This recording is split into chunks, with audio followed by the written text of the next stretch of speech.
عزیز جانور ہے تو بڑا وفادار، لیکن لوگ اسے کتا کہتے ہیں۔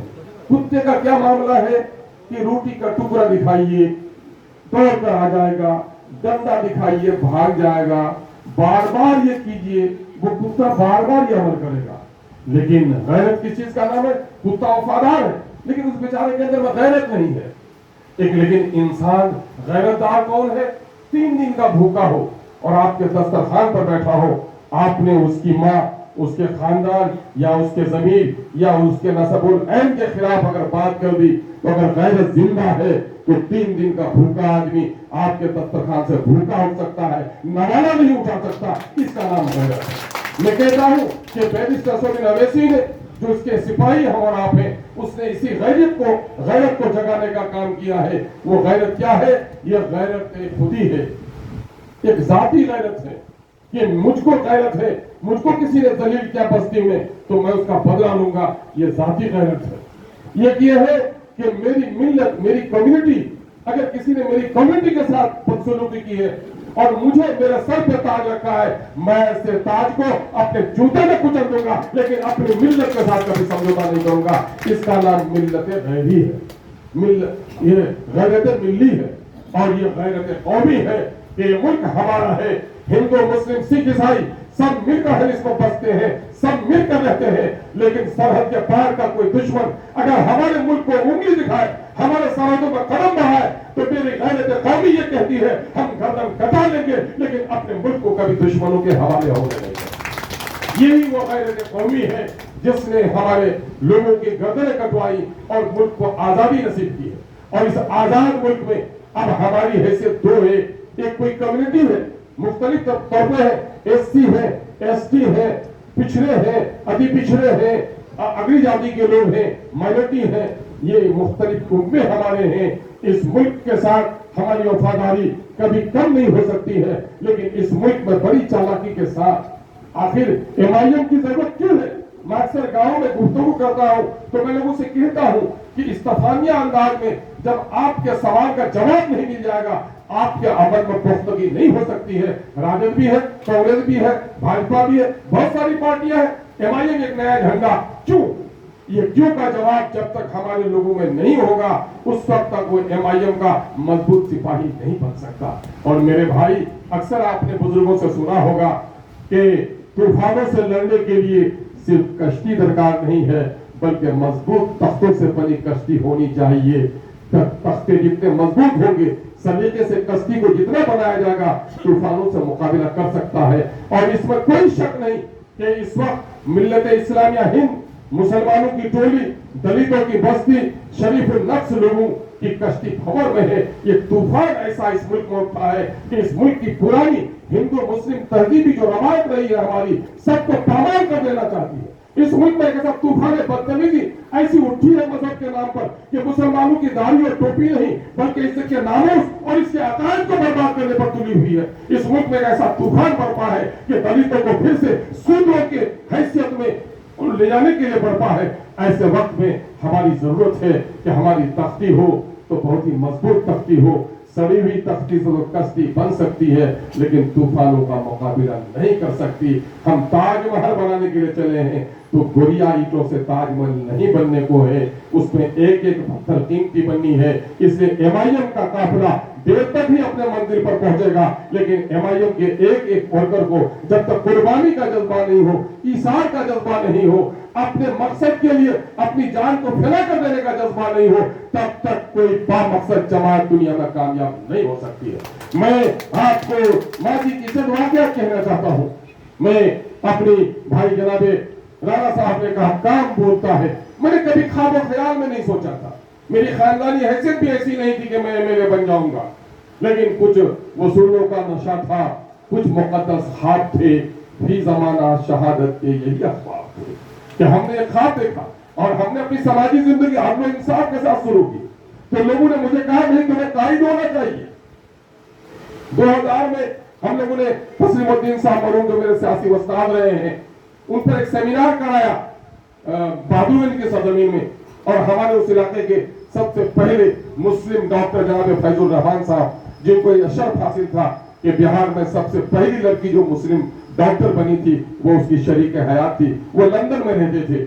और जब उन्होंने हम लोग की कारकर्दगी को देखा तो उस वक्त जबकि मैं कहीं का उम्मीदवार भी नहीं था, उन्होंने कहा अख्तर ईमान जैसे लोगों को इस इलाके की क़यादत करनी चाहिए। उन बुजुर्गों की दुआओं का नतीजा था कि हम लोगों ने जब इलेक्शन लड़ा राजग में जीते, ये वक्त आया कि इलाके के नौजवानों और सैलानियों का यह हुक्म मुझ पर था कि नहीं तुम एमपी का इलेक्शन लड़ो। हमने उस वक्त एमपी का इलेक्शन लड़ने का फैसला किया और जो हादसा 15 दिनों में जदयू में शामिल होने के बाद हुआ, मैंने पार्टी को छोड़ने में बहुत मुश्किल से कोई हुक्मरान जमात का टिकट हासिल कर सकता है, लेकिन अल्लाह का शुक्र है कि दिल में कभी लालच और खौफ को हमने जगह नहीं दी है। अल्लाह का शुक्र है कोई दालान वाला हो कभी लालच भी नहीं आती और वक्त का फिरौन भी हो तो उससे अख्तर ईमान नहीं घबराता है। गरीब के बेटे का यह सरमाया इतना मुमताज है कि आज ऐवान में भी बहुत सारे दौलतमंद हैं जो वजीर आजम वजीर आला को देखकर घबरा जाते हैं, लेकिन आपका यह खादिम है अख्तर ईमान जो अपने मसले से कभी समझौता नहीं किया। वो सरमाया यही है कि मैंने अपनी गैरत को कभी सौदा नहीं किया, मैंने अपने हौसलों को कभी खोया नहीं। और उस वक्त उसके पार्टी में मेरे सामने में अंधेरा था, मैंने किसी से कोई बाजीगराना मुफाहमत नहीं की थी कि मैं जदयू के टिकट को छोड़ दूंगा तो मुझे कांग्रेस से समझौता। कांग्रेस के लोगों से मैंने बात भी नहीं की थी, लेकिन जब मैं अपने नसबुल-ऐन अपने इरादे के खिलाफ मैंने देखा कि यह जो कुछ कर रही है पार्टी मुझे धोखा दे रही है, मुझे पल भर नहीं लगा था, मैंने रिजाइन किया। और अल्लाह का करम है कि लोग समझ रहे थे, बहुत सारे लोगों ने कहा अख्तर ईमान ने बड़ी नाकाबित अंदेशी की, सियासत पर ऐसा जुनून जो से जुनून नहीं होता है वो तो अक्ल और हिकमत के दानाई से होता है। मैंने कहा है दिमागों में शरारत बसती है, दिल में शरारत नहीं बसती। तुम दिमागों से सियासत की हो, मैं तो दिल के जज्बात से सियासत करता हूँ, इसलिए फितना मुझे नहीं आता है और मैंने साफ साफ सियासत की। और ये वक्त मेरे लिए बड़ा सब्र आज़मा था। यकीनन कुर्सी पे कोई नहीं बैठा हो, कोई बात नहीं, खड़ा नहीं लेता है, लेकिन कुर्सी पे बैठे हुए शख्स को जब खड़ा कर देते हैं तो बड़ा जिल्लत महसूस करता है। और मैं एमएलए रहकर था और उस वक्त मैं कोई कदर कीमत के लायक नहीं था, लेकिन अल्लाह का शुक्र है घबराया नहीं। जनाब इंजीनियर आफ्ताब अहमद साहब का बड़ा ममनून और मशकूर हूँ कि हम लोगों ने मिलकर एसआईएफ के नाम से, समाजी इंसाफ फ्रंट के नाम से एक जमात बनाई, मुख्तलिफ जिलों में दौरा किया, लोगों को आवाज हम लोगों ने लगाई। लेकिन हमें लगा कि नई राह बनाना कितना मुश्किल काम है। बहुत सारे लोग जो कहते थे अख्तर ईमान तुम में वो कैपेसिटी है, तुम इतने पोटेंशियल हो कि तुम सियासी जमात लेकर उठोगे, यकीनन है कि बिहार में तुमको पजीराई मिलेगी। लेकिन हम लोग एसआईएफ लेकर उठे, हर कोई को वाह वाह किया है, लेकिन 4 पैसा देकर आपकी जमात को किसी ने कामयाब करने का तस्वर तक नहीं पेश किया। ऐसे वक्त में हम लोग सोच रहे थे कि किस तरह से काम किया जाए। अचानक एमआईएम से हम लोगों का ताल्लुक पैदा हुआ, रमजान मुबारक के दिन थे, बात हुई जनाब बैरिस्टर सऊदी अवैसी साहब से। और उस वक्त ये जनाब इंजीनियर आफ्ताब अहमद साहब, जनाब भाई डॉक्टर असलम जावेदा साहब, हम लोग तीनों दिल्ली पहुंचे और दिल्ली में हम लोगों ने बिहार की सियासत पर बात की। और अभी भाई सलीमुल हक साहब कहते हैं अरे सीमांचल के पहलवानों, हम तो अगर चंपारण के पहलवानों, अगर हम सीमांचल की बात करते हैं यकीन आपसे कटने की बात नहीं करते हैं। मैं तो अक्सर कहता हूँ माँ सब बच्चे से प्यार करती है, लेकिन जो बेटा बीमार होता है उससे कुछ ज्यादा प्यार करती है, क्योंकि सीमांचल बीमार है, सीमांचल कमजोर है। सारे बेटा बुरा लो, जितने अनपढ़, जितने कमजोर, जितने गरीब, जितने मजदूर, जितने पलायन करने वाले मजदूर सीमांचल में है, आपके चंपारण में नहीं है मेरे भाई। इसलिए पार्टी ने सीमांचल पर तवज्जो दी है और हक भी यही पहुंचता है कि जहां अंधेरा हो सबसे पहले वहां चराग जलाओ। बैरिस्टर सऊदी अवैसी साहब से हम लोगों ने जब गुजारिश पेश की, उन्होंने बिहार आने में अपने इरादे का इजहार किया और हम लोगों ने पहली बार सीमांचल में जनाब भाई मुफ्ती जावेद अख्तर कासमी साहब, भाई अब्दुल्ला सालिक जतरवेदी साहब, भाई हमारे अभी पूर्णिया के हमारे जिला अध्यक्ष है भाई नदीम साहब, ये तमाम तो लोग उठे कि नहीं हम लोगों को यहाँ बड़ा जलसा करना है। और तारीख साहब इजलास हुआ, रात भर बादल की कड़क थी, मूसलाधार बारिश हुई। वहाँ का जो तारीखी मैदान है रूही हसन मैदान, भाई जनाब इश्तियाक साहब पूरी कारकर्दगी कर रहे थे, उस वक्त घुटने भर पानी था।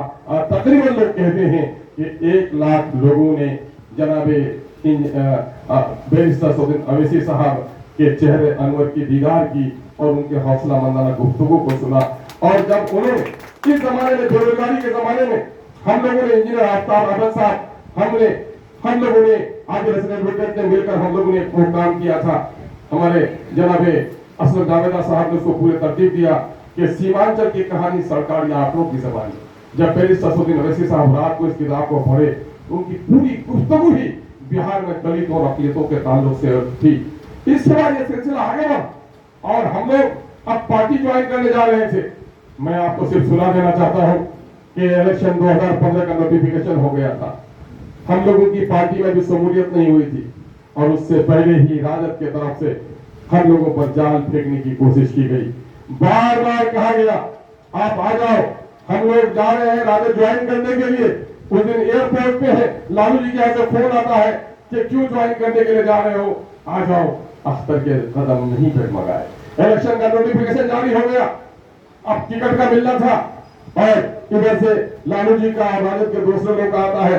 लालू जी ने मुझे ऑफर किया कि तुम हमारे पुराने आदमी हो, सीमांचल का टिकट तकसीम करो। मेरे भाई एक अदर टिकट के लिए तो पूरी जिंदगानी चली जाती है। अख्तर उल ईमान को सीमांचल के पूरे टिकट को तकसीम करने का भी की लालच दी गई, लेकिन अल्लाह का शुक्र है इस गरीब के कदम में कहीं डगमगाहट पैदा नहीं हुई। आज भी मैं कहता हूँ, अभी गवाह है कि आदिल हसन लोगे पिछले 2019 में भी हमें वो मरहूम क्या थे ये वाले अहमद पटेल साहब ने हमारे दोस्तों से कुछ बात की और कहा कि कांग्रेस के टिकट के लिए उनको बुला दो, हम लोग ठाकुर के थे। लेकिन अल्लाह का शुक्र है मेरे कदम में कोई जुम्बिश पैदा नहीं हो सकी। अब की बार भी पार्लियामेंट इलेक्शन से पहले कांग्रेस की तरफ से, चूंकि उस वक्त वहां के वो पार्लियामेंट के मेंबर की रिपोर्ट बड़ी खराब हुई थी, हमें ऑफर किया गया, लेकिन अल्लाह का शुक्र है कदम में कोई डगमगाहट हमने महसूस ही नहीं की। अल्लाह तबारक कितना करम और एहसान है, चूंकि सियासत में आने के बाद भी नरम गद्दे पे सोने का आदी नहीं हुआ हूँ, न बड़े होटलों में दावत खाने का आदी हुआ हूँ, न पीने की आदत लगी है। या गरीब की जिंदगी जिस तरह जीने की होती है वो जीता हूँ, इसीलिए किसी दौलतमंद की दौलत से कभी परेशान नहीं होता हूँ। मेरे भाइयों, मैं ये बात सिर्फ सुना इसलिए रहा था और मैं आज अपने खुदा को गवाह रखकर कहता हूँ कि आज किस लिए है पार्टी में। इस वक्त पूरे मुल्क में जो जिल्लत की जा रही है, औकाफ की जमीन लूटी जा रही है, मुसलमानों की दाढ़ियां लूटी जा रही है, टोपियां उछाली जा रही है, बेटों की इज्जत टूटी जा रही है। अगर मिल्लत गैरी आपके दरमियान में है तो अपनी मिल्लत की गैरत के खातिर मस्जिद के मीनारे नहीं, मंदिर के कलश नहीं, अपनी सियासी जमात बनाए बगैर अपनी कौम और नस्लों को इज्जत नहीं दे सकते हो। इसी गैरत को हम जगाना चाहते हैं। अगर इस मुल्क में इस मुल्क की मिट्टी से मोहब्बत है, भारत की धरती से मोहब्बत है, तो मैं तमाम तर लोगों को पैगाम देता हूँ कि जब तक इस वक्त हुक्मरान जमात के दरमियान में अदल इंसाफ कायम नहीं होगा, हिंदुस्तान की गंगा जमनी तहजीब जिंदा नहीं रह सकती है। हमारे पूर्वजों का जो मिला जुला समाज था, जो समझता थी, जो सद्भावना था, उसको बरकरार रखना है तो गर्दन कटा करके भी एक सच्ची सियासी जमात को खड़ी करनी है। और ये मायम इसी बात की दावत देती है। और आज मैं अपने खुदा को गवाह कर कहता हूँ कि हम में से क्या है, हम में से बेशतर लोग तो ये हैं कि बैरिस्टर असदुद्दीन अवैसी का जो पैगाम है वो घर घर पहुंचे। इस मुल्क में हमारी एक सियासी जमात हो, असेंबली और पार्लियामेंट में हमारी आवाज बुलंद हो। मैंने बार बार तमसील से कहा है, 70, 80, 90 किलो का इंसान हो, जानू कट जाए, बाजू कट जाए 15-20 किलो का, लेकिन इंसान जिंदा है।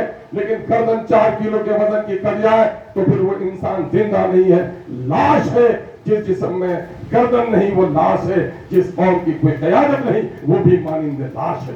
इस वक्त जो हमारी लड़ाई चल रही है वो यही चल रही है कि हम सब कुछ से सौदा कर सकते हैं, अपने सीने में गोली खा सकते हैं, लेकिन ये सर किसी के सामने में नहीं झुकेगा, बल्कि सर की हिफाजत के लिए हम सब कुछ करेंगे। हम इसीलिए एमआईएम को लेकर आगे बढ़े।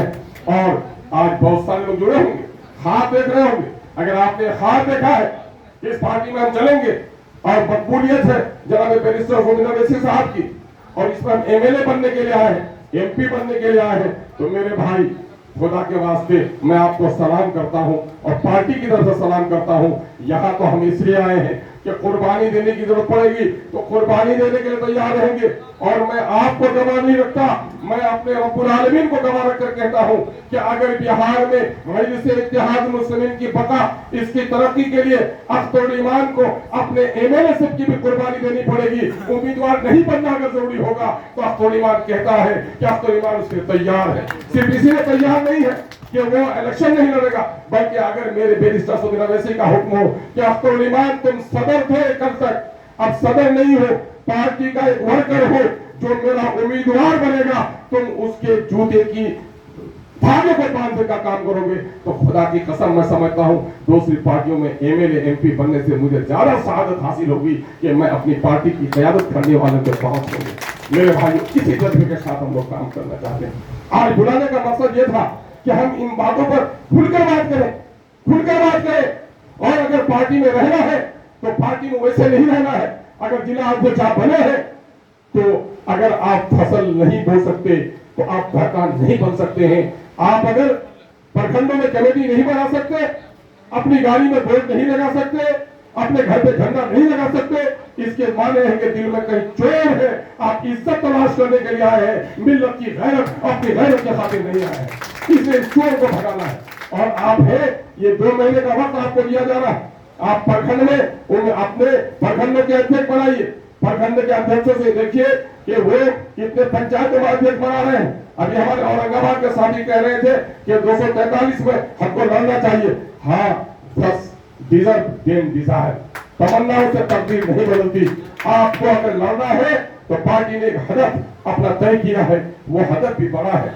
आपने तो 10 लाख पर तालियां बजा दी हैं। अगर आप लोग एक छोटा सा आंकड़ा अचीव करें, हम लोगों ने क्या कहा है, एक इलेक्शन जीतने के लिए कम से कम कितने लोगों की जरूरत पड़ती है? 50,000 लोगों की जरूरत पड़ती है कि आपकी हमायत हासिल हो। और ये वादा है तुम एक अच्छे आदमी हो गए तो तुम 10 पर गाली हो सकते हो। तो एक अच्छा आदमी होना तो जरूरी है। तो 50,000 का 10वां क्या है? 5,000। तो 5,000 तो तय करना पड़ेगा ना। तो ये हमारा हदफ इस वक्त 10 लाख और 12 लाख नहीं है। अगर 5,000 के एतबार से हम करें तो 12,15,000 मेंबर साथी होती है 243 की। तो हम वो नहीं कहेंगे, हम लाखों में हम नहीं जाना चाहते हैं। हम आपसे यह अर्ज करना चाहते हैं कि अगर आप आइंदा जिस असेंबली में इलेक्शन लड़ना चाहते हैं तो आपका हदफ ये है कि कम से कम 5,000 मेंबर वहां होने चाहिए। अगर 5,000 मेंबर नहीं होंगे तो वहां कोई ख्वाब देखने के लिए भी हम तैयार नहीं है। ये पार्टी की सिद्धांत है जिसका हम सख्ती के साथ ऐलान कर रहे हैं। इसलिए पार्टी के तमाम डिस्ट्रिक्ट प्रेसिडेंट को हिदायत दी गई है। आज आपको नामजदगी कराई गई है। अभी आखिर में आपसे अहद भी लिया जाएगा। ये पार्टी अहद पैमा पर चलती है, आपसे अहद भी लिया जाएगा। अगर आप अपनी कश्ती पर सवार है और कश्ती डगमगा रही है तो दूसरे को फौरन पतवार दे देते हैं, लेकिन पार्टी में कुछ भी नहीं करेंगे, फिर भी पार्टी का प्रधान बन के रहेंगे। ये कश्ती डुबाने वाले लोग हैं, ये कश्ती ही नहीं डूबेगी, डूब के ये भी बर्बाद